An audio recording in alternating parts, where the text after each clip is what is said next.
နေတယ်သူတော်ကောင်းများရွာရဲ့တောင်ပိုင်းမှာလူပြိုကြီးတယောက်ရှိတယ်သူ့နာမည်ကကိုကျော်ကြီးတဲ့ဘယ်သူနဲ့ဘယ်သူကိုကျော်နဲ့မခန့်တွေ့ပြီရတယ်မှာဟုတ်လားကိုကျော်ကြီးဆိုတာသူတော်ကောင်းများကြီးရွာထဲမှာအမျိုးသမီးလေးတွေပေါ့ဗျာကလေးမလေးတွေပေါ့ရွာထဲမှာကလေးမလေးတွေယောက်ျားနောက်လိုက်ပြီဆိုလို့ရှိရင်သူကအုတ်ထဲဝင်ပုံနေတယ်မုံလေးတွေရေလေးတွေယူပြီးတော့ဘယ်တဲ့ဝင်ပုံတော့ဘယ်တဲ့ဝင်ပုံတော့အုတ်ထဲဝင်ပုံနေတယ်အဲ့ဒါကာလာသားတွေကဘာလို့အဲ့လိုပုံနာတော့ကိုကျော်ကြီးရဲ့ဆိုတဲ့ခုကြည့်သွားတဲ့ကောင်မလေးနဲ့ငါနဲ့မြန်နေချင်းခိုင်းရနေသလားမကွာဆိုပြီးဘာလို့တော့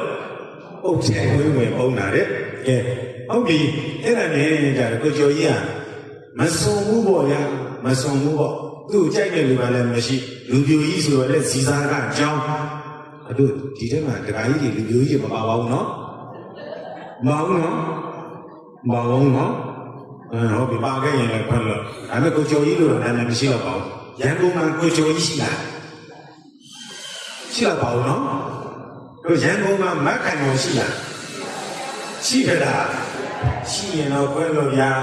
sorry နော်နိုင်သူကအဲ့ဒီဇလိုင်းမှာအဲ့ဒါတိုင်ပါတာဆိုတော့လေနာမည်တော့ပြောင်းပြီးလို့မရဘူးဟုတ်တယ်မဟုတ်လားအပြင်ကပြောင်းခြင်းပြောင်းအဲ့ဒီမှာကိုကျော်ကြီးလည်းအသက်ကတပြေးပြေးနဲ့ရလာတော့တွေ့ကြရယူနေဟဲ့ဆိုပြီးတော့ရွာရုပ်ကိုပေါ့ရှောက်ပြီးတော့လူပြိုမလဲတာကလဲတာလားမဲသူကကိုကျော်ကြီးကြာတာလေလူပြိုလဲတာလေလူပြိုလဲတာအဲ့ဒီခေတ်အခါတော့ရှိမှာပေါ့ဗျာသူတို့ညက်နေပိုင်းလေးတွေဆိုရေမိုးချိုးဟုတ်တယ်နော်တို့ဒီထဲမှာလည်းအကုန်လုံးတို့ကတော့မြို့သူတွေချင်တာလေ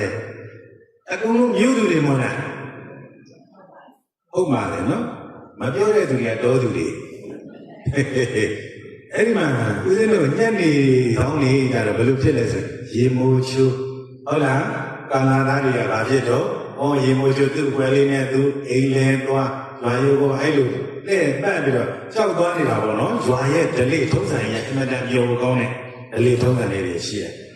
အမျိုးသမီးလေးတွေကြတော့ဘယ်လိုနေလဲဆိုလို့ရှိရင်သူတို့တောင်ရတို့ဘာညာပြန်ပြီးတော့ရေမိုးချိုးတနခါလေးလိမ့်